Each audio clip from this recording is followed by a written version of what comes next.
Hello everyone, today we are going to learn basic Sketchup plugins tutorial how to use projection switcher.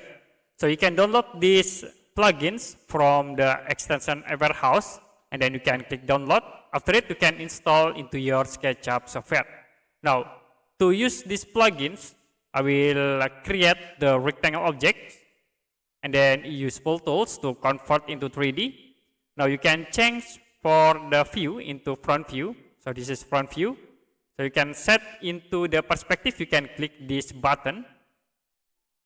And then you can click again to change into the parallel projection. So you can set by perspective and parallel by using this button switcher. Okay, that's it for basic Sketchup plugins tutorial. How to use projection switcher. If you have any question about tutorial, you can comment below this video.